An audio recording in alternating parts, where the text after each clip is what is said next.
ലോകം അതിവേഗം മാറിക്കൊണ്ടിരിക്കുകയാണ്. ഡിജിറ്റൽ ലോകം ജീവിതത്തെ കൂടുതൽ സുഖപ്രദമാക്കുമ്പോഴും അത് ഉയർത്തുന്ന വെല്ലുവിളികളും വളർന്നുകൊണ്ടിരിക്കുന്നു. ഡിജിറ്റൽ ക്രൈമുകൾ ദേശീയ സുരക്ഷയെ പോലും ബാധിക്കുന്ന തരത്തിൽ മാറിയിരിക്കുകയാണ്. അമേരിക്കയിൽ നിന്ന് പുറത്തു വരുന്ന വാർത്തകൾ അതിനുദാഹരണമാണ്. ഏത് തരത്തിലാണ് ഒരു രാജ്യത്തിന്റെ സ്ഥിരതയെപ്പോലും ഇത്തരം ഡിജിറ്റൽ ക്രൈമുകൾക്ക് തകർക്കാൻ കഴിയുക? ലോക പോലീസായ അമേരിക്കയ്ക്ക് പോലും ഭീഷണി ഉയർത്തിയ ആ ഡിജിറ്റൽ കുറ്റകൃത്യത്തിന്റെ ആഴവും പരപ്പും എന്താണ്?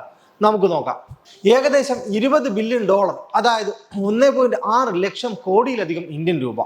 ഒരു വെടിയുണ്ട പോലും ഉതിർക്കാതെ, ഒരു തുള്ളി ചോര പോലും ചിന്താതെ സൈബർ ക്രിമിനലുകൾ അമേരിക്കയുടെ ഖജനാവിൽ നിന്നും ജനങ്ങളുടെ പോക്കറ്റിൽ നിന്നും കവർന്നെടുത്തിരിക്കുന്നു. ഇത് വെറും ഒരു മോഷണമല്ല, ഇതൊരു ഡിജിറ്റൽ കുംഭകോണമാണ്.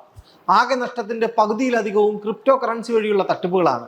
2025 ഈ കവർച്ച ഇത്ര വലിയ ദേശീയ പ്രതിസന്ധിയായി മാറാൻ കാരണം ആർട്ടിഫിഷ്യൽ ഇന്റലിജൻസ് അഥവാ AI വളർച്ചയാണ്. മുമ്പ് ഇമെയിൽ വഴിയോ ലിങ്കുകൾ വഴിയോ ആയിരുന്നു തട്ടിപ്പെങ്കിൽ ഇന്ന് അതല്ല രീതി. നിങ്ങളുടെ സ്വന്തം മകന്റെയോ മകളുടെയോ ശബ്ദത്തിൽ ഫോൺ വിളി വരുന്നു. അവൻ അപകടത്തിലാണെന്ന് പറഞ്ഞ് പണം ആവശ്യപ്പെടുന്നു. ശബ്ദം കേട്ട് നിങ്ങൾ വിശ്വസിക്കും. പക്ഷെ അത് നമ്മുടെ പ്രിയപ്പെട്ടവരായിരിക്കില്ല, മറിച്ച് AI നിർമ്മിച്ചെടുത്ത വോയിസ് ക്ലോണുകളാകും.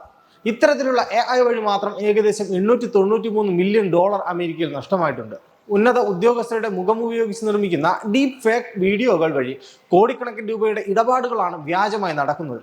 ഇത്തരത്തിൽ സുതാര്യമായ ഒരു സാമ്പത്തിക വ്യവസ്ഥയുടെ കടക്കലാണ് സൈബർ ക്രിമിനലുകൾ കത്തിവയ്ക്കുന്നത്. അമേരിക്കയിൽ സംഭവിച്ചതും അതുതന്നെയായിരുന്നു. $20 ബില്യൺ ഒരു സമ്പദ് വ്യവസ്ഥയിൽ നിന്ന് അപ്രത്യക്ഷമാകുമ്പോൾ അത് പണപ്പെരുപ്പത്തിനും ബാങ്കിംഗ് മേഖലയുടെ തകർച്ചയ്ക്കും കാരണമാകും.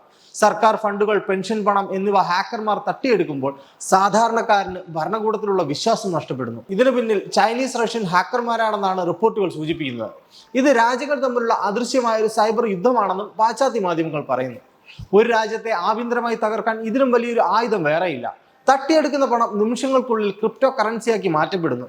പിന്നീട് ലോകത്തിന്റെ വിവിധ ഭാഗങ്ങളിലെ നൂറുകണക്കിന് അക്കൗണ്ടുകളിലൂടെ ഇത് കൈമാറ്റം ചെയ്യപ്പെടുന്നു. ഈ ഡിജിറ്റൽ വഴികൾ കണ്ടെത്തുക എന്നത് FBI പോലുള്ള ഏജൻസികൾക്ക് പോലും വലിയ വെല്ലുവിളിയാണ്. നിയമങ്ങൾക്കും അതിർത്തികൾക്കും അപ്പുറത്താണ് ഇന്ന് സൈബർ ക്രിമിനലുകളുടെ ലോകം. ഇന്ത്യയിലെ പല വൻ നഗരങ്ങളിലും പ്രവർത്തിക്കുന്ന വ്യാജ കോൾ സെന്ററുകൾ വഴി അമേരിക്കയിലെ പ്രായമായവരെ വിളിച്ച് അവരുടെ കമ്പ്യൂട്ടറുകൾ വൈറസ് ഉണ്ടെന്നും ബാങ്ക് അക്കൗണ്ടുകൾ അപകടത്തിലാണെന്നും തെറ്റിദ്ധരിപ്പിക്കുന്നു. ഇത് തടയാനായി CBIയും FBIയും സംയുക്തമായി ഓപ്പറേഷൻ ചക്ര എന്ന പേരിൽ ഒരു അതിപ്രധാനമായ ദൗത്യം ആരംഭിച്ചിരിക്കുന്നു. CBI ഇന്ത്യയിലെ 100-ലധികം സ്ഥലങ്ങളിൽ ഒരേ സമയം റെയ്ഡുകൾ നടത്തി. സൈബർ ക്രിമിനലുകളുടെ പിടികൂടി അവരുടെ ഡിജിറ്റൽ തെളിവുകൾ FBIക്ക് കൈമാറി. അമേരിക്കയിൽ നടന്ന ഈ സംഭവം വലിയൊരു മുന്നറിയിപ്പാണ്. ഡിജിറ്റൽ ഇടപാടുകൾ വർദ്ധിക്കുന്ന ഇന്ത്യയിൽ നമ്മളും ഈ അദൃശ്യ ശത്രുക്കളുടെ നിഴലിലാണ്. ജാഗ്രത മാത്രമാണ് ഏക പ്രതിവിധി. പാസ്വേഡിലും ബാങ്കിംഗ് ഇടപാടുകളിലും അമിത വിശ്വാസം വേണ്ട. ഒരു ലിങ്ക് ക്ലിക്ക് ചെയ്യുന്നതിന് മുൻപ്, ഒരു ശബ്ദത്തെ വിശ്വസിക്കുന്നതിന് മുൻപ് 100 തവണ ആലോചിക്കുക. സാങ്കേതിക വിദ്യ നിങ്ങളെ സഹായിക്കാനാണോ അതോ ചതിക്കാനാണോ വരുന്നത് എന്ന് തിരിച്ചറിയുക.